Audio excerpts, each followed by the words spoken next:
يا أيها الرسول بلغ ما أنزل إليك من ربك وإن لم تفعل فما بلغت رسالته. بسم الله الرحمن الرحيم. Assalamualaikum warahmatullahi wabarakatuh. Alhamdulillahi rabbil alamin. Wassalatu wassalamu ala ashrafil anbiya'i wal mursalin. Sayyidina wa habibina wa syafi'a qulubina wa maulana bil qasimi Muhammad. Allahumma salli ala Muhammad wa ali Muhammad wa ala ahli baiti tayyibin at-tahirin wa ashabihil mayamin al-muntajabin. Pendengar yang mulia, demikian juga para sahabat dan seluruh staf di Mishkat TV. Semoga Allah Subhanahu wa Ta'ala memberikan taufik, inayah, petunjuk kepada kita semua, melindungi kita dalam keberkahan. Malam hari ini kembali kita melanjutkan kajian kita tentang perjalanan tasawuf, perjalanan ruhaniyah, dan kita sampai pada manzilah al-hayah. Kita mengetahui al-hayah adalah kehidupan atau hidup. Salah satu nama Allah Subhanahu wa Ta'ala al-hayyun, yang menghidupkan. Segala sesuatu yang ada di alam semesta ini secara tabiiyah mengalami proses kehidupan itu. Apa yang dimaksud kehidupan atau hidup?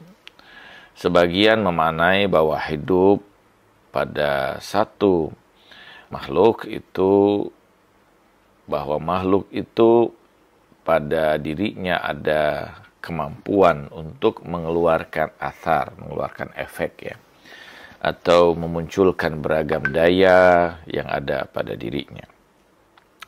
Sebagian lagi memaknai bahwa hidup itu, yang dimaksud dengan hidup itu adalah padanya itu memiliki kemampuan untuk tumbuh, berkembang, bereproduksi, dan seterusnya. Ini kehidupan yang sifatnya biologis ya.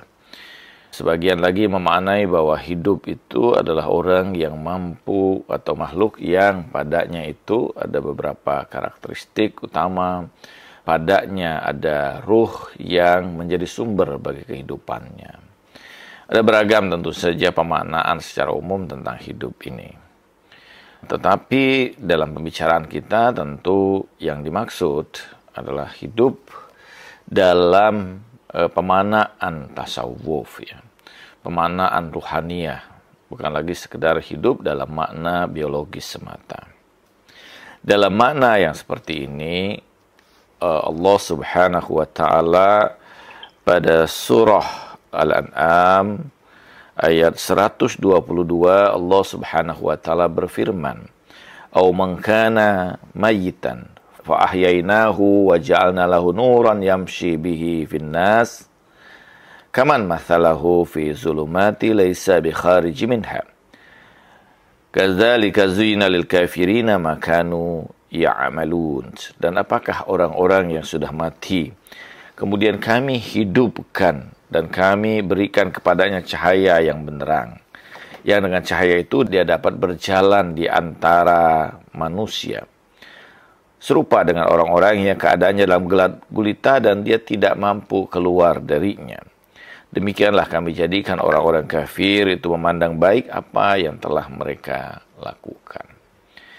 Dalam makna ini tentu kehidupan bukan lagi sekedar bahwa satu objek itu mengeluarkan efek biologis yang ada padanya. Tetapi yang dimaksud di sini, kehidupan itu tidak lain adalah hayatul qalb atau hayatul ruh ya.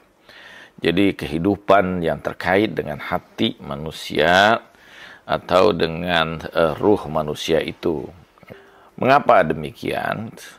Karena manusia pada hakikatnya terbagi menjadi dua bagian dalam konteks ini. Ada orang yang batinnya mati.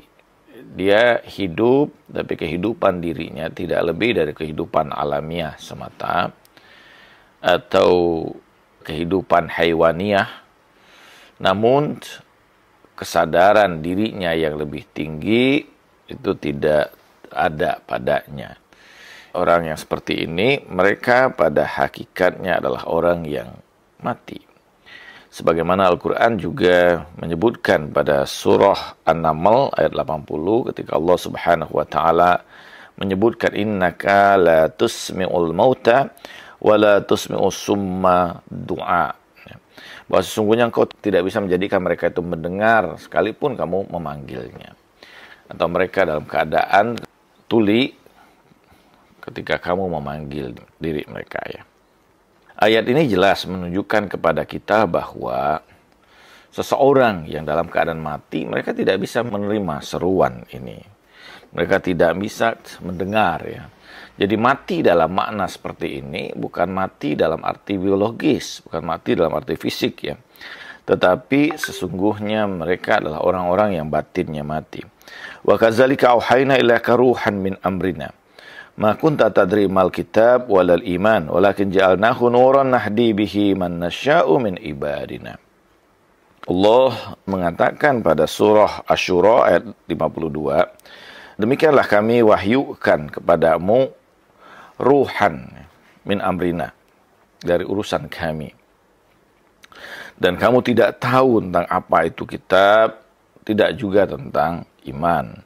Tetapi kami jadikan cahaya, dengan cahaya itu kami berikan petunjuk kepada hamba-hamba kami yang kami inginkan. Bahwa Allah Subhanahu wa taala menyebutkan di sini auhayna ilaika ruhan min amrina. Ruh dalam makna ini adalah yang menghidupkan. Wa kadzalika auhayna ilaika ruhan min amrina. Demikianlah kami wahyukan kepada engkau dari ruh kami yang kami utus atau yang kami perintahkan, ya, atau dari urusan kami. Jadi ruh dalam makna di sini adalah yang menghidupkan atau kehidupan. Walakin ja'alnahu nuron, cahaya yang dengan itu kami berikan petunjuk kepada siapa yang kami inginkan. Jadi cahaya itu tidak lain adalah di mana pancaran ilahi yang masuk ke dalam diri seorang hamba itu. Karena itu dalam pemanaan yang ada ini, kehidupan yang dimaksud bukan kehidupan sekedar seseorang itu melakukan proses biologis. Tetapi ada hakikat kehidupan yang lebih dalam, ya. Kehidupan yang itu terkait dengan batin atau diri seorang. Di dalam surah An-Nahl ayat 97 Allah Subhanahu wa taala berfirman, "Man 'amilan shalihan min zakari aw unsa wa huwa mu'min falanuhyiyannahu hayatan thayyibah wa lanuzziyannahum ajrahum bi ahsani ma kanu ya'malun." Allah mengatakan, dan barang siapa yang beramal soleh dari laki-laki dan perempuan dan dia beriman, maka kami hidupkan dirinya itu dengan kehidupan yang baik. Dan kami akan berikan ganjaran bagi mereka itu dengan sebaik-baik ganjaran atas apa yang mereka kerjakan. Dalam hal ini Allah menyebutkan hayatan thayyibah. Kami akan hidupkan kamu dengan kehidupan yang thayyib, yang baik. Kehidupan yang baik dalam makna ini tentu bukan kehidupan yang bersifat biologis, ya. Karena dalam konteks biologis sama saja orang dalam keadaan hidup itu. Tidak berbeda satu dengan yang lain. Bahwa dia tumbuh, dia berkembang, atau dia bereproduktif, ya. Pada tingkat yang lebih tinggi ada syahwat, ada syauk, ya. Ada daya tarik dan sebagainya. Itu kehidupan yang dalam konteks biologis, ya. Tetapi hayatan thayyibah adalah adalah kehidupan yang padanya itu berisikan sifat-sifat mulia, sifat-sifat utama. Misalnya keridhaan, keikhlasan, qanaah, gitu, dan husnuzon billah, misalnya, dan sebagainya. Itu orang-orang yang hidup dalam keadaan seperti itu, memiliki rasa ikhlas, ya, keridhaan, qanaah, rasa cukup. Dia akan mendapatkan kehidupan yang baik, atau kehidupannya menjadi baik. kalau pada dirinya itu ada sifat-sifat yang utama yang seperti ini. Nah, karena itu seseorang yang hidup dalam konteks begini yang disebut dengan hayatut thayyibah, bukanlah bahwa banyak hartanya, bukan pula bahwa dia tidak pernah mengalami derita, ya. Bukan pula orang yang senang terus-menerus, tetapi hayatun thayyibah adalah hal yang terkait dengan ruhani seseorang itu, yang dengan itu dia menjadi tentram, dengan itu dia merasakan keridoan, keikhlasan, kedekatan dengan Allah Subhanahu wa Ta'ala.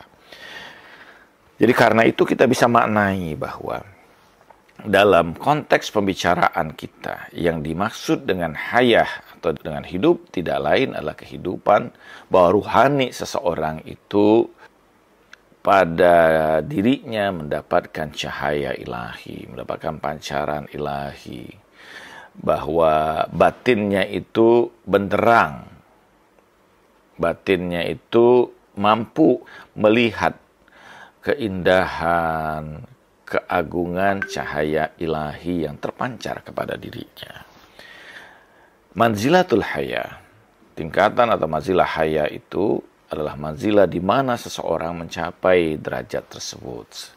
Bahwa dirinya ini dengan sebuah upaya proses ruhania dia hidupkan batinnya. Ada banyak hadis yang terkait dengan hal ini ya. Sebagaimana misalnya dalam hadis Rasulullah sallallahu alaihi wasallam, "Man ahya lailatul qadar faqad ahya Allahu yauma yumitul qulub." Barang siapa yang menghidupkan malam qadar, kata Rasulullah, maka Allah akan menghidupkan hatinya pada saat Allah mematikan hati hambanya yang lain. Orang seperti ini dia mengalami hidup. Ya. Jadi manzilatul haya dalam makna pembicaraan kita adalah kondisi atau tingkatan seseorang yang batinnya itu hidup. Ya. Dia tidak lagi berada dalam kegelapan. Ya. Dia tidak lagi berada dalam liputan kehidupan yang bersifat material sehingga menenggelamkan dirinya pada kerendahan, kehinaan, sebagainya ya. Oke. Dan Al-Quran juga membagi tentang kehidupan itu. Ada kehidupan yang bersifat nabatiyah, ya, art. Ya. Wallahu anzala minas samai ma'an fa ahya bihi arda ba'da mautiha. Sesungguhnya Allah yang menurunkan dari langit itu air, dan dengan itu Allah menghidupkan bumi setelah kematiannya. Allah menjelaskan atau menyampaikan ayat ini pada surah An-Nahl ayat 65. Ini menunjukkan pada kita bahwa air hujan yang Allah turunkan ke muka bumi itu menghidupkan muka bumi yang tadinya gersang, tandus, tidak ada kehidupan. Tapi karena Allah curahkan air padanya, maka muncullah kehidupan-kehidupan yang baru di muka bumi itu. Kehidupan setelah kematiannya. Kehidupan jenis ini tentu adalah kehidupan yang sifatnya apa? Biologis ya, nabati gitu. Pada tingkat yang seperti ini. Dan pada tingkat yang kedua misalnya pada tingkat alamiah ini, kehidupan yang sifatnya nabatiyah ya. Dia tumbuh, dia menghasilkan buah-buahan, dia berkembang misalnya, padanya tanda-tanda kehidupan biologis itu muncul. Ini disebut dengan hayatun nabatiyah atau hayatun numu wal iqtiza ya, wal iqtiza. Dan ini meliputi ya, kehidupan yang seperti ini tentu meliputi baik itu tumbuh-tumbuhan, hewan maupun manusia. Semua mengalami perkembangan seperti itu ya. Pada tingkat berikutnya itu ada hayatul haywaniyah. Kehidupan yang terjadi pada hewan. Hewan itu memiliki kehidupan, mereka menghasilkan efek. Tapi hewan sebagaimana dirinya itu diciptakan Allah sebagai hewan, pada keadaan dirinya ya hanya seperti itu gitu ya. Dia hanya kehidupan hewan itu bergerak dengan keinginannya. Mutaharikun bil iradah, dia bergerak dengan keinginannya, tapi dia tidak memiliki akal untuk mampu memahami hal-hal yang lebih tinggi ya, konsep-konsep bersifat general ya. Itu tentu tidak dipahami oleh binatang, sehingga mereka walaupun hidup mereka, tapi kehidupan binatang ya tidak lebih dari kehidupan yang sudah bersifat qat'i pada diri hewan itu. Kehidupan yang hanya dibimbing oleh insting yang ada pada diri mereka. Ada lagi misalnya hayatul malaikah, kehidupan para malaikat ya. Malaikat Allah itu hidup, tetapi kehidupan yang ada pada malaikat ini itu adalah kehidupan yang memang sudah Allah paketkan. Kehidupan yang tidak mungkin dia keluar dari keadaan seperti itu ya. Mereka hanya bertasbih, yusabbihuna laila wan nahar. Mereka itu bertasbih siang dan malam.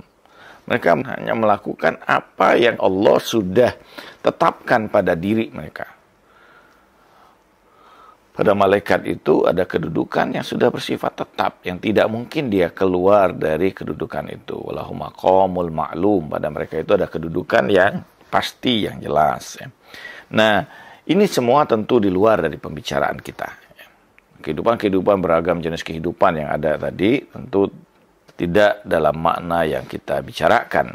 Tetapi bahwa yang makna yang utama di sini para arif atau para sufi membagi 3 kehidupan itu. Ada hayatul ilm, hidup karena ilmunya yang mengeluarkan dia, hayatul ilm minal mautil jahal, bahwa dia hidup dari kematian karena kebodohannya. Jadi ilmu itu menghidupkan seseorang ya. Dengan ilmu orang itu mengalami proses kehidupan. Kenapa? Karena dirinya memiliki kesadaran. Dengan ilmu itu dia terbuka kesadaran dirinya.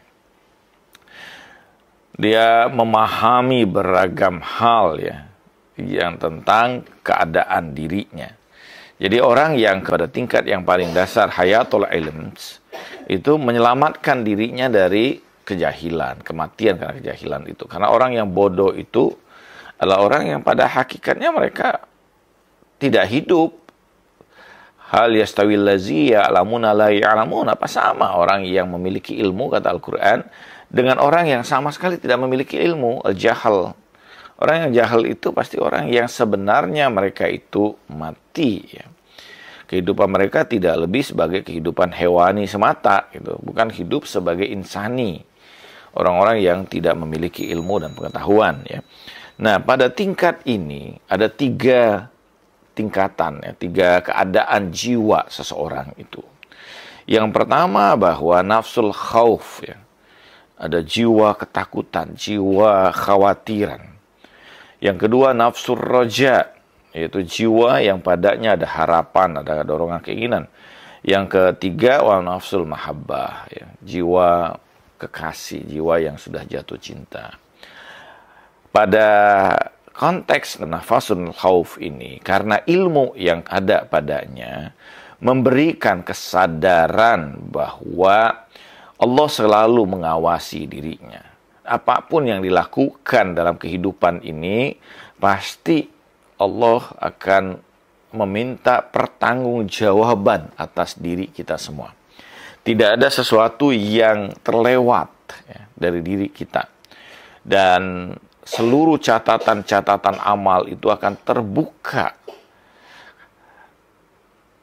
Akan ada ancaman azab yang pedih ya, dari sisi Allah Subhanahu wa Ta'ala.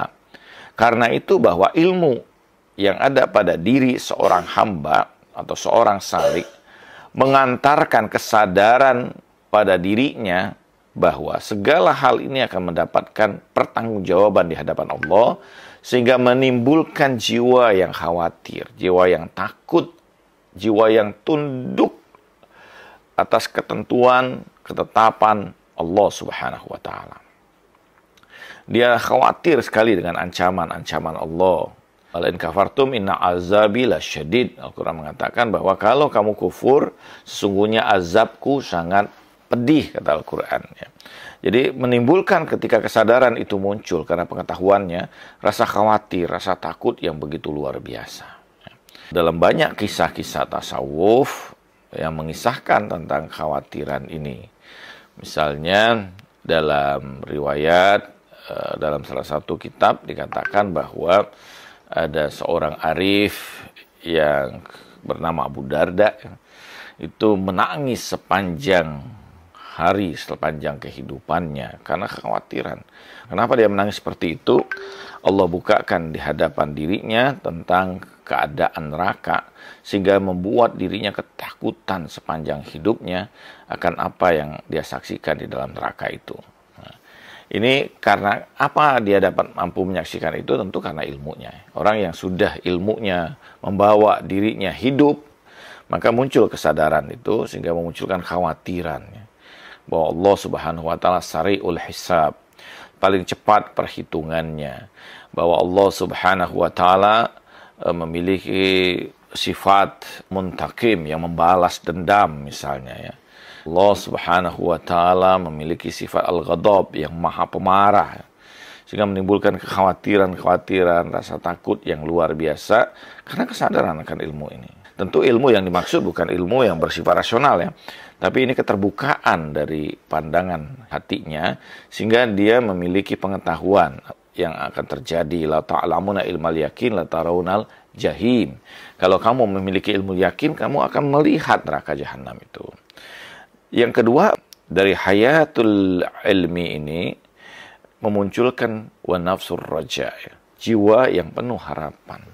Dia sadar di sisi lain bahwa Allah Subhanahu wa taala itu Maha Pengasih, Maha Pengampun, Maha Penyayang misalnya ya, bahwa Allah menerima taubat dari hamba-hambanya, bahwa Allah mengampuni dosa-dosa hamba-hambanya.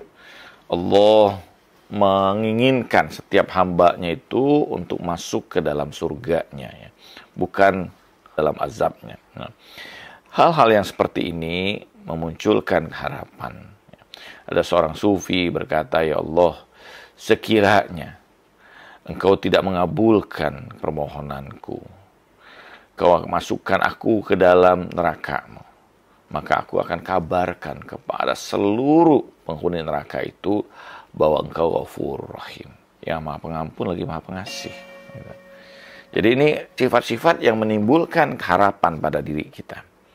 Allah zat yang Maha Pengampun, penerima taubat ya.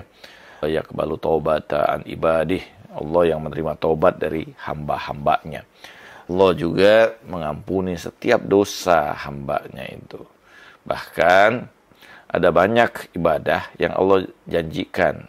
Oleh hadis Rasulullah SAW, Rasulullah seringkali mengatakan ketika orang melakukan ibadah tertentu seperti haji misalnya, kalau dia sudah selesai ibadah hajinya itu, maka dia bagaikan seorang anak ya, yang baru lahir kembali dari rahim ibunya. Ini menunjukkan betapa Allah Maha Pengasih ya, Maha Penyayang. Ada harapan atas semua hal di hadapan Allah Subhanahu wa taala. Ada satu kisah di mana seseorang itu sudah digiring oleh malaikat untuk masuk ke tepian jurang neraka. Tapi dia justru berpaling kepada Allah Subhanahu wa taala dan Allah bertanya kepadanya, "Walima iltafata alayya? Kenapa engkau berpaling kepadaku?" Hamba itu berkata, "Ya Allah, tidak sedikit pun aku berprasangka yang seperti ini. Ma zonantu hakadza qat." Aku tidak berprasangka seperti ini.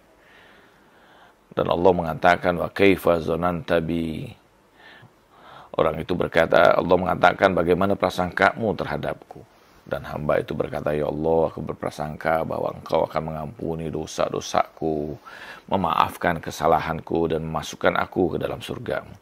Kemudian Allah berkata kepada para malaikat, "Ya malaikati bi'izzati wa jalali wa irtifai makani, fa'aruhu ila jannati, fa inni la u'azzibu ibadi hasuna zonni biqat." Sesungguhnya kata Allah, aku tidak akan mengazab hamba-hambaku yang sedikit saja dia berprasangka baik kepadaku.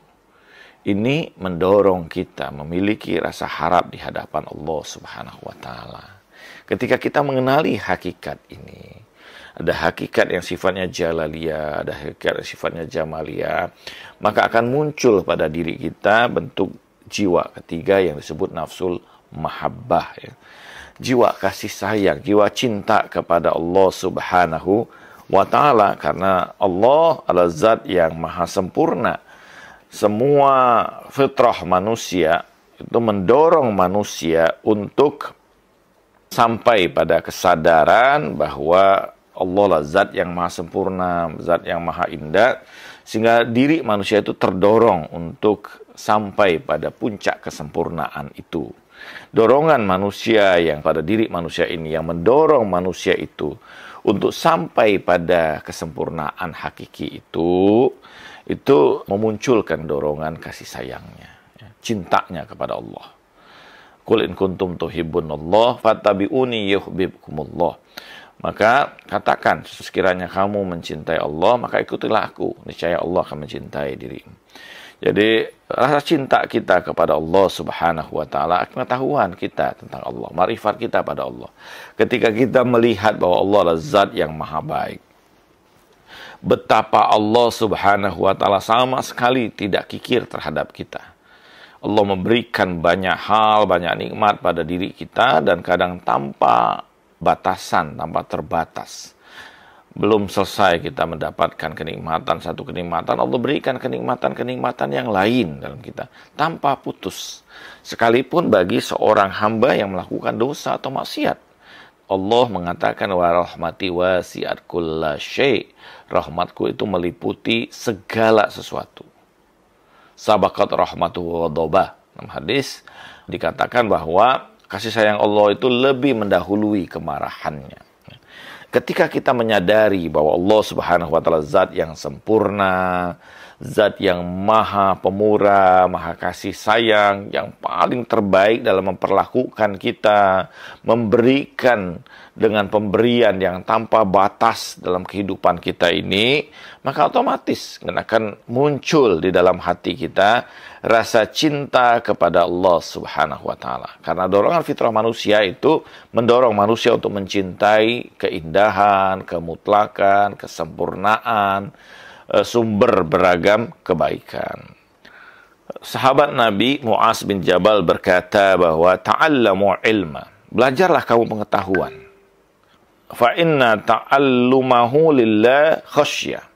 Kalau kamu belajar ilmu itu untuk Allah, maka itu akan menimbulkan khasyah, rasa ketundukan kepada Allah Subhanahu wa taala. Di dalam Al-Qur'an Allah mengatakan, yakhshallaha min ibadihil ulama. Orang yang paling tunduk kepada Allah itu di antara hamba-hambanya adalah para ulama, para orang-orang yang berilmu. Fa in ta'allumahu lillah khasyah. Kalau kamu mempelajari ilmu itu untuk Allah, maka akan menimbulkan ketundukan. Wa talabahul ibadah. Menuntut ilmu itu adalah ibadah. Wa muzakaratahu tasbih. Berdiskusi tentang ilmu itu adalah tasbih. Wal bahtha anhu jihad. Dan mencari ilmu itu adalah jihad. Wa ta'limuhu liman la ya'lamuhu shadaqah. Mengajarkan kepada orang yang tidak mengetahuinya itu adalah sedekah. Wa bazlalahu li ahlihi kurbah. Mendorong keluarga untuk mencari ilmu itu bagian dari upaya mendekatkan diri kepada Allah. Li'annahu ma'alimul halali wal haram. Karena ia telah mengajarkan hal yang halal dan haram.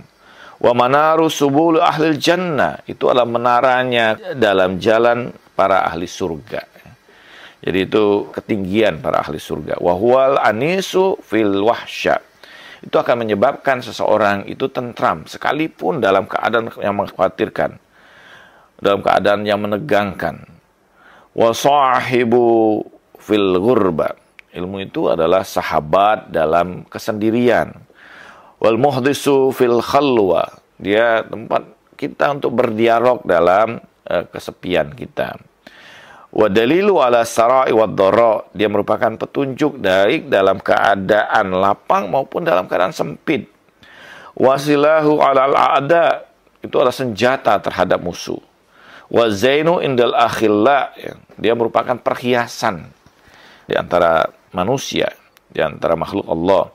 Yarfa'ullahu bihi aqwaman, Allah meninggikan, menguatkan dia dengan tegaknya dia di hadapan manusia. Wa yaj'alahum fil khairi qadah, Allah menjadikan pemimpin dia dalam kebaikan. Orang yang berilmu itu Allah jadikan dia sebagai orang yang baik, orang yang menjadi pemimpin, orang yang di antara manusia. Wa immata tuqtasu atharuhum. Dia merupakan imam, ya, pemberi petunjuk dalam beragam tindakan-tindakannya. Yarghabul malaikatu fi khillatihim bi ajnahatiha tamsahuhum yastaghfir lahum kullu ratbin wa yabisin. Para malaikat itu sangat mencintai mereka ini. Dan kepak-kepaknya itu selalu menjadi tempat bagi berjalannya orang-orang yang berilmu.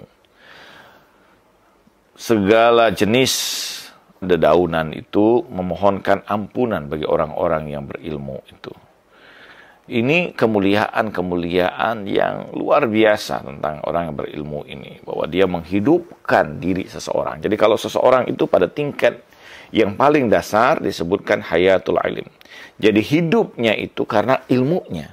Ilmu yang menghidupkan dia. Membuka pandangannya, cakrawala berfikirnya, membuka batinnya, melepaskan dia dari kebodohan yang merupakan kematian. Dan ini akan menimbulkan 3 hal pada jiwanya. Ada rasa takutnya kepada Allah, ketundukannya, ada rasa harapannya kepada Allah, bahkan puncaknya menumbuhkan rasa cintanya kepada Allah. Ini semua karena ilmu. Pada tingkatan yang berikutnya, pada tingkatan kedua, pada tingkatan seseorang yang sudah berada pada jalan as-salik, ya, itu hayatul jam minal mauti tafriqah. Kehidupan yang mengumpulkan dia, menyatukan dia dengan Allah dari kematian yang memisahkan dia dari Allah Subhanahu wa taala. Jadi seseorang yang terpisah dari Allah, maka orang itu pada hakikatnya adalah orang yang mati. Mereka bukan orang yang hidup. Suatu saat Hasan al-Basri itu melewati satu tempat, satu desa yang dilanda kemarau yang begitu dahsyat, sehingga membuat tumbuh-tumbuhan itu mati, hewan-hewan mati, sehingga salah satu penduduk yang mengenali Hasan al-Basri sebagai seorang ulama yang luar biasa, meminta Hasan al-Basri itu untuk tinggal selama 3 hari bersama dengan mereka.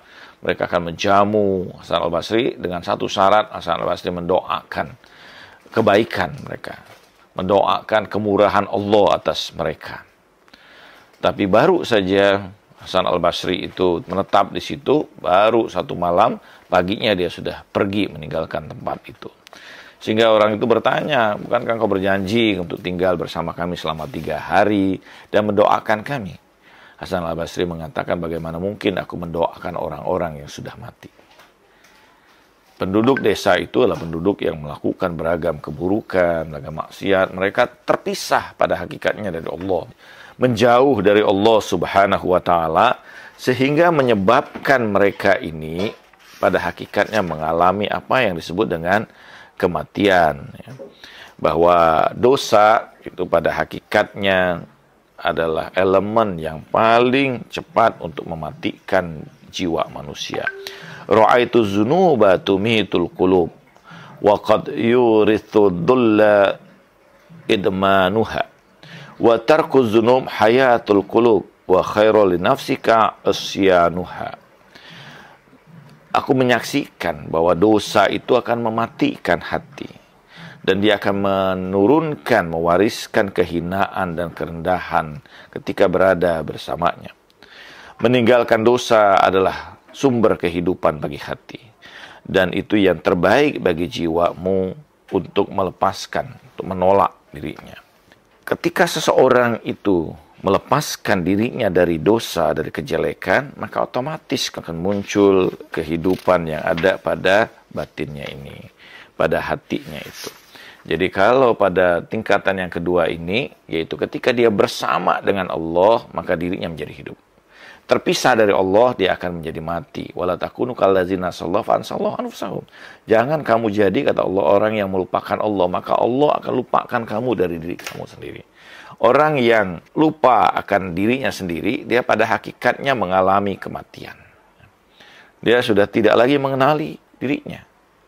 Dan ini adalah kehidupan ketika seseorang itu bersama dengan Allah. Jauh dari Allah Subhanahu wa taala, jelas akan mematikan dirinya. pada tingkat ini akan ada 3 hal ya pada jiwanya itu. Yang pertama disebut dengan nafsul idtirar. Jiwa yang berada dalam tekanan. Upaya dirinya untuk menekan jiwanya ini untuk melepaskan seluruh ikatan-ikatan yang mengikat hatinya selain kepada Allah Subhanahu wa taala. Karena semakin diri manusia ini terikat kepada sesuatu selain daripada Allah Subhanahu wa taala, maka dia akan diliputi oleh kegelapan. Dia akan diliputi oleh keburukan.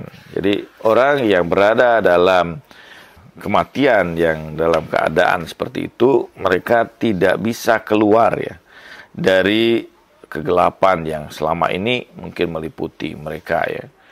Jadi orang-orang yang berada dalam kematian karena keburukan dari dosa-dosa mereka, maka sesungguhnya mereka berada dalam kematian.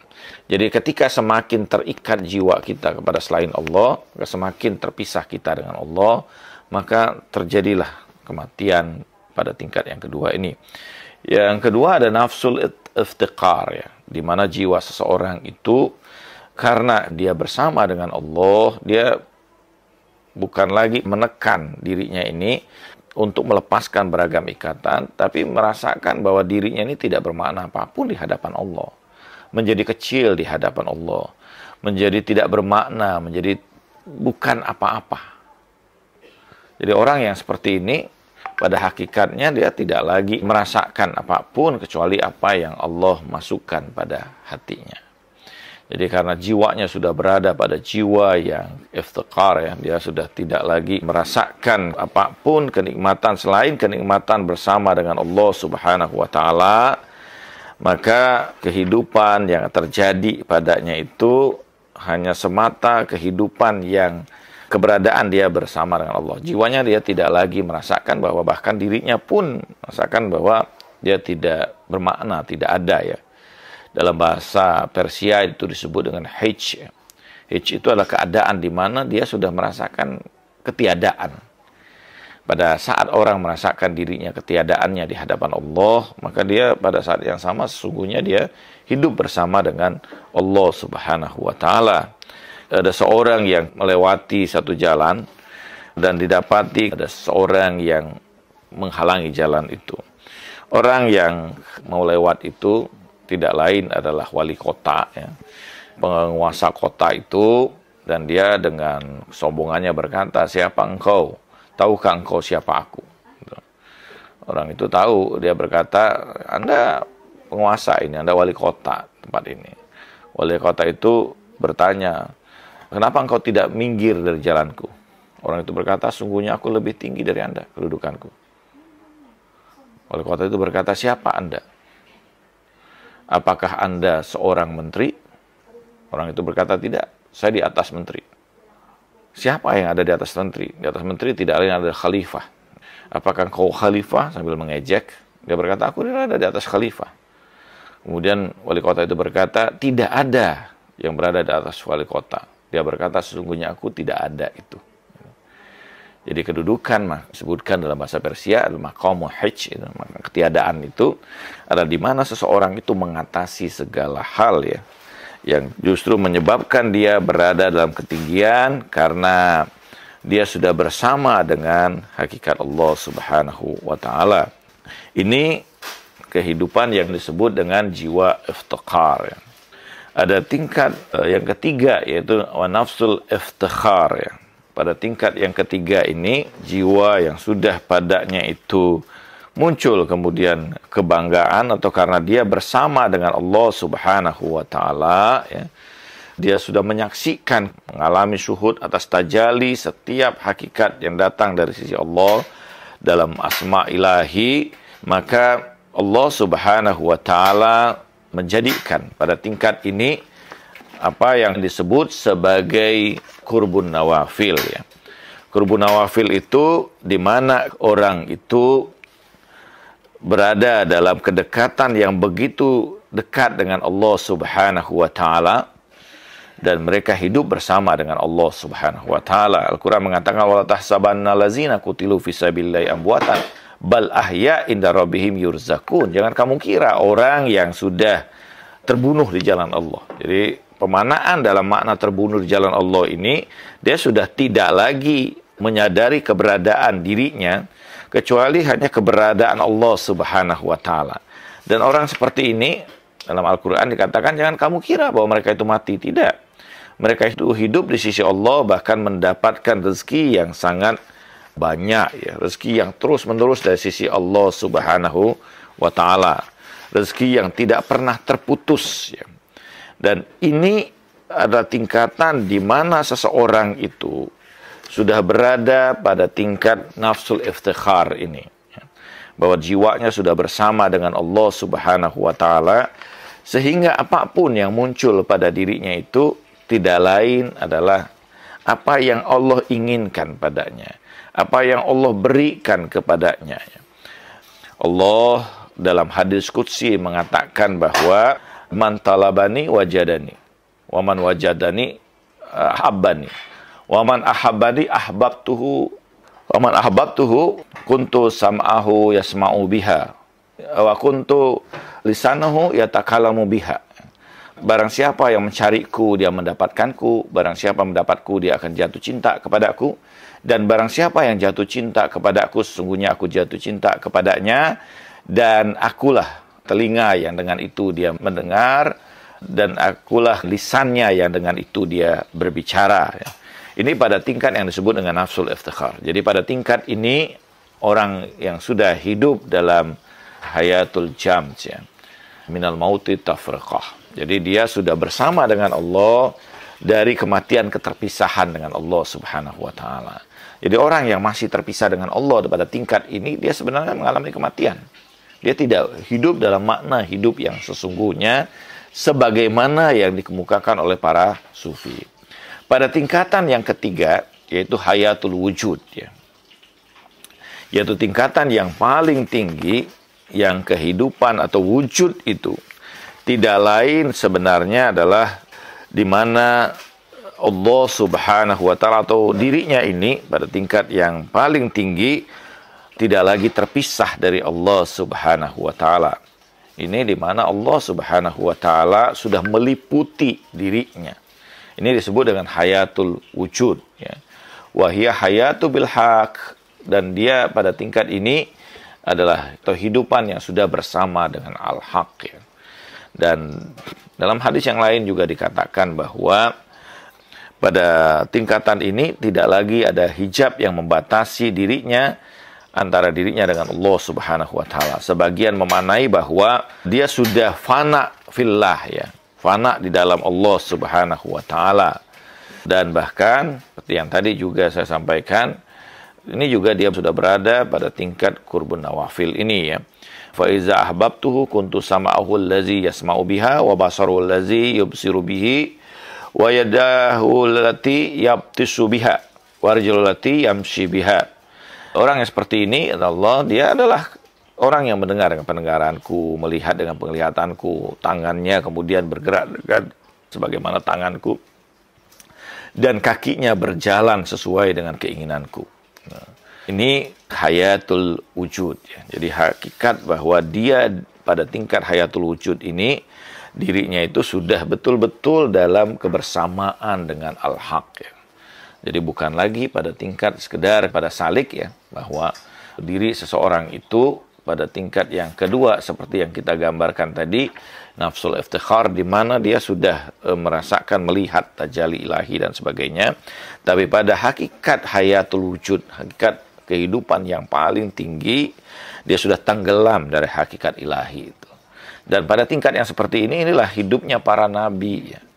Para nabi, para rasul, para wali, pada hakikatnya dia hayatul wujud. Kehidupan mereka itu adalah kehidupan ilahi, kehidupan al-haq, ya, yang padanya itu hanya ada kebersambungan, ittisal, jiwanya itu bersama dengan Allah Subhanahu wa Ta'ala. Tidak ada apapun yang ada pada diri mereka, kecuali semua itu berasal dari hakikat yang paling tinggi, hakikat ilahiyah. Dan karena itulah bahwa Allah Subhanahu wa Ta'ala menurunkan wahyunya kepada para nabi dan para rasul ini. Karena kehidupan mereka sudah sampai pada hayatul wujud. Ya. Nah, ini tingkatan dari kehidupan itu. Proses kita tentu saja mulai dari tingkatan yang paling dasar adalah bagaimana kita hayatul ilmu, menghidupkan diri kita dengan ilmu agar kita terlepas dari kematian karena kebodohan itu. Ilmu yang dimaksud tentu bukan sekedar ilmu rasional, tapi adalah ilmu yang dimaksud adalah ilmu ma'rifat, di mana seorang itu mencoba untuk membuka pengetahuan batinnya, sehingga dia mendapatkan petunjuk ilahi dan melepaskan dirinya dari kebodohan. Bahkan seringkali para sufi memberikan tuntunan pada kita betapa banyak orang yang karena ilmu logikanya, ilmu rasional mereka terbunuh di sana. Kenapa? Karena mereka sangat yakin dengan ilmu rasional mereka, sehingga melepaskan diri dari kesadaran yang lebih tinggi, kesadaran intuitif, kesadaran batinia. Dan Rumi dalam konteks ini mengatakan bagaimana mungkin kursi itu dapat diduduki dari kaki-kaki yang rapuh. Ya. Dia menggambarkan bahwa ilmu rasional itu ketika berhadapan dengan ilmu ma'rifat, ilmu qalbiyah, ya, atau mukasyafah, itu adalah ilmu yang rapuh karena dihasilkan melalui proses berpikir manusia, sementara ilmu ma'rifat ini justru dipancarkan dari hakikat ilahi. Paling tidak pada tingkat itu kita berusaha untuk menghidupkan batin kita ini, dan semoga juga proses perjalanan kita bisa mencapai derajat kehidupan yang lebih tinggi. Wassallallahu ala sayyidina Muhammad wa tahirin walhamdulillahi rabbil alamin. Ini pertanyaannya, mengapa agama senantiasa mengarahkan manusia agar mensiapkan hidup di akhirat? Bukankah di dunia pun mesti dihidupi, sehingga umat Islam dalam urusan dunia material dikalahkan non-muslim? Pertama, bahwa ada kehidupan yang sifatnya relatif, ada kehidupan yang sifatnya hakiki. Kehidupan yang hakiki itu akan menghidupkan kita, ya, baik di dunia dan akhirat. Kehidupan yang relatif, yang membatasi kehidupan hanya pada kehidupan dunia semata, tentu itu tidak akan membuat kita hidup di dunia dan akhirat. Ya. Di dunia pun mereka sudah mengalami kematian. Wa man kana fi hadzal a'ma fa huwa fil akhirati a'ma wa adallu sabila. Barang siapa yang mati di dunia ini, dia juga akan mati di akhirat. Ya. Barang siapa yang buta di dunia ini, dia akan buta juga di akhirat dan berada dalam kesesatan yang nyata. Nah, yang dimaksud dalam konteks ini bukan berarti bahwa kita hanya berpikir tentang kehidupan surga, ya, neraka dan sebagainya, tapi bahwa bagaimana di dalam tasawuf kita diajarkan untuk mendapatkan kehidupan hakiki itu, sehingga ketika kita menghidupkan atau hidup di dunia ini, kehidupan kita itu justru memberikan kebaikan yang banyak, memberikan manfaat yang luar biasa. Para ilmuwan muslim dahulu, ya, para filosof dan sebagainya, mereka juga seorang arif. Kehadiran mereka itu justru memberikan banyak manfaat, perubahan, dan kebaikan yang luar biasa. Tetapi ada banyak orang yang kehidupan mereka itu tidak lebih. Betul misalnya mereka mendapatkan penemuan dalam sains dan teknologi, tapi seringkali penemuan-penemuan itu justru digunakan untuk menghancurkan kehidupan manusia. Bukan pada upaya yang mengembangkan manusia itu pada kehidupan yang lebih hakiki. Imam Khomeini itu pernah berkata begini, aku merindukan satu zaman di mana mesiu dan senjata berubah menjadi tinta dan kertas. Peradaban yang dipenuhi dengan kemuliaan, kemanusiaan, ketinggian derajat, kesucian. Ini yang tentu hanya dihasilkan oleh orang-orang yang memiliki kehidupan hakiki. Tapi ketika seseorang itu hanya diliputi oleh kehidupan yang bersifat relatif, maka yang dipikirkan hanyalah bagaimana mengeruk keuntungan dalam kehidupan dunia. Mereka melihat manusia tidak lebih sebagai objek untuk dapat dieksploitasi. Bahkan alam semesta pun digunakan untuk mengeksploitasi untuk kepentingan kehidupan dirinya semata. Dan ini menghancurkan. Zahara fasadu fil barri wal bahri bima kasabat aydin nas, kata Al-Quran. Telah muncul kerusakan itu di lautan dan di daratan karena ulah tangan manusia. Jadi manusia-manusia seperti ini, manusia yang hanya memperhatikan kehidupan yang relatif, yang hanya terjadi di dunia semata, ini justru akan menghancurkan, alih-alih mengantarkan manusia pada kemuliaan. Tetapi orang yang memiliki pandangan kehidupan yang hakiki, bahwa dirinya ini tidak cuma hidup di dunia ini, tetapi bahwa dia akan mengalami proses kehidupan yang abadi, yang panjang, yang setiap geraknya berada dalam perhitungan Allah Subhanahu wa Ta'ala, maka dia akan menjadi lebih wise, lebih bijak, ya. Bahwa hikmah itu bersama dengan dirinya, kehadirannya akan memberikan manfaat, ya. Bahwa pengetahuan tidak sekedar sebagai sebuah pengetahuan, tapi pengetahuan adalah upaya pengabdian dia kepada Allah Subhanahu wa Ta'ala. Izin Ustadz, dalam dunia pendidikan sekarang ini adanya dikotomi ilmu, sehingga dalam belajar ilmu tersebut terkadang malah menjauhkan dari Allah Subhanahu wa Ta'ala. Bagaimana menurut Ustadz contoh belajar matematika atau ilmu-ilmu yang lainnya tak sedikit pun mengingat Allah dalam mempelajarinya?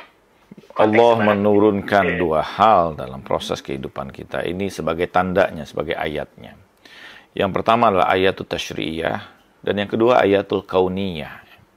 Ayatul tasyri'iyah adalah ayat-ayat yang termaktub melalui wahyu ilahi dalam kitab-kitab suci, khususnya Al-Quran. Itu merupakan tuntunan-tuntunan dalam kehidupan manusia tentu saja, untuk melihat, memandang, ya, memiliki nilai, dan memiliki keyakinan. Tetapi di samping itu Allah menurunkan ayatul kauniyah. Alam semesta ini ayat-ayat bersifat kauniyah, ya. Tanda Allah, jejak-jejak Allah dalam alam semesta ini. Seluruh hukum yang ada itu menghasilkan ilmu pengetahuan. Sains dan teknologi tidak lain adalah penyingkapan terhadap rahasia-rahasia Allah atau hukum-hukum Allah yang ada di alam semesta ini, termasuk di dalamnya matematika, ya. Jadi ketika kesadaran manusia itu melihat bahwa ini tidak lain sebenarnya adalah bagian dari jejak-jejak Allah, tanda-tanda Allah, segala pengetahuan itu pada hakikatnya adalah ayat-ayat atau tanda-tanda ilahi yang mengantarkan kita pada kesadaran ilahi.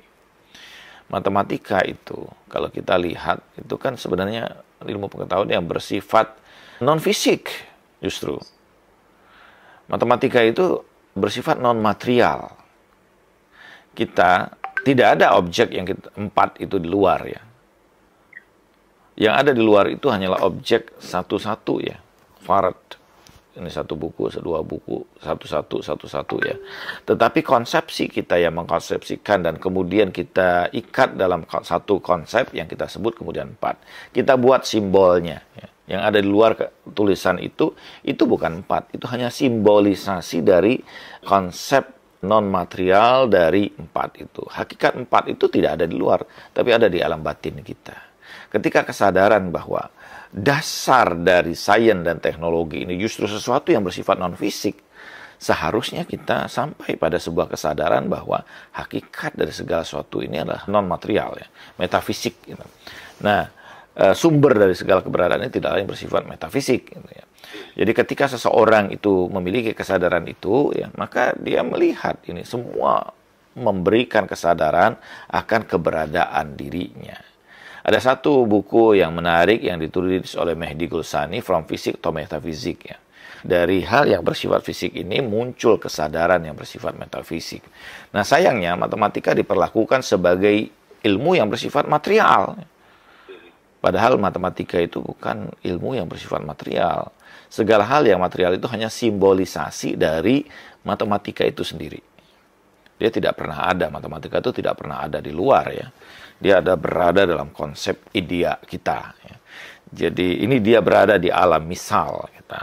Nah, dan bahkan segala hal yang ada di alam semesta ini, ya, pada hakikatnya mereka terumuskan dalam rumusan-rumusan yang matematis.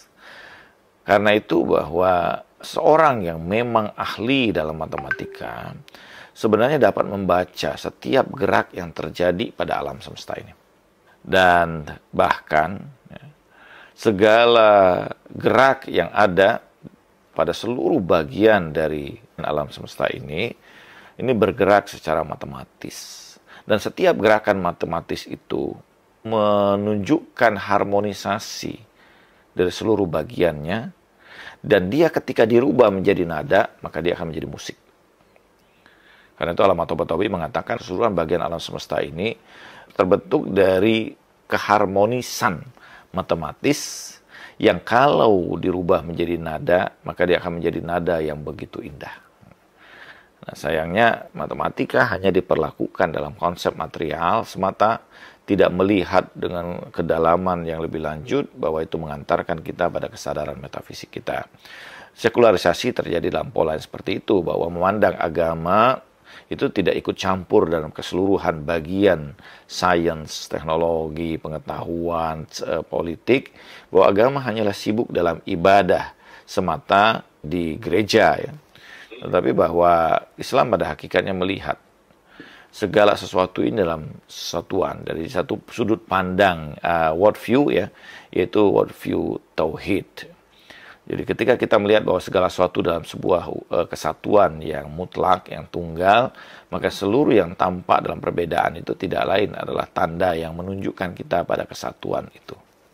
Bila kita mendoakan agar seseorang bisa menjadi seorang pecinta ahli bait, karena itu jalan yang lurus, tetapi orang lain mengutuk karena dia dianggap jahat. Kira-kira Allah bagaimana? Sehingga penjelasan yang dimaksud seseorang di sini adalah orang tuanya Nasibi. Kemudian kita doakan sebagai supaya menjadi pecinta ahli bait. Ya, tidakkah cukup bagi kita contoh seperti Al-Hur, ya, yang ada di Padang Karbala, yang sebelumnya ikut memerangi Imam Husain, tapi dalam waktu-waktu yang sangat kritis itu, bagaimana pancaran hidayah itu masuk ke dalam relung hatinya dan merubah dia dari seorang hamba yang mestinya masuk ke dalam kerak jahanam, tapi melejit jauh terbang bersama dengan Imam Husain alaihissalam, ya. Ini luar biasa sebagai contoh, ya. Jadi karena itu kita jangan pernah menutup diri kita, ya, dan menetapkan ketetapan kepada diri seseorang. Bukan tidak mungkin juga bahwa seseorang yang tadinya adalah orang yang bersama dengan para imam justru menjadi musuh mereka. Kita melihat misalnya Shimir Zijausan itu berperang bersama Imam Ali dalam perang Siffin. Dia berperang menjadi pembela Imam Ali alaihissalam dalam perang Siffin melawan Muawiyah. Tetapi di Padang Karbala justru dia menjadi pasukan Ibnu Ziyad yang membantai dan menyembelih Imam Husain alaihissalam, ya. Artinya bahwa kita tidak bisa menetapkan sesuatu dengan ketetapan yang ada pada pikiran kita terhadap seseorang. Karena bisa jadi di detik-detik kritis kehidupannya, justru dia melenting jauh menuju langit dalam kemuliaan. Tapi ada orang-orang yang selama hidup mungkin terlihat mulia, tapi justru di saat penghujung hidupnya mereka jatuh pada tempat yang paling rendah. Marilah kita doakan siapapun, ya, termasuk orang yang mungkin membenci kita, yang buruk kepada kita. Doakanlah kebaikan bagi mereka. Mungkin mereka mendoakan hal yang buruk pada kita, tapi kita doakan hal yang baik untuk mereka. Imam Ali bin Musa Ar-Ridha dikenal sebagai Isa-nya Ahlul Bait alaihimussalam. Mengapa? Karena kelembutan dan cinta kasihnya yang begitu luar biasa. Wajahnya yang penuh keindahan itu akan mempesona. Dia Yusufnya Ahlul Bait alaihimussalam.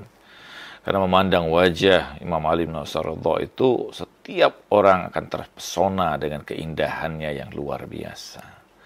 Dan bagaimana kita saksikan contoh yang paling luar biasa pada Imam Ridha alaihissalam yang dapat kita contoh adalah ketika Ma'mun menetapkan dirinya sebagai putra mahkota dengan paksaan agar Imam Ali bin Ridha ini berada dalam penjagaan dirinya, berada dalam kedekatan dengan dirinya sehingga mudah diawasi dibandingkan kemudian jauh di Madinah.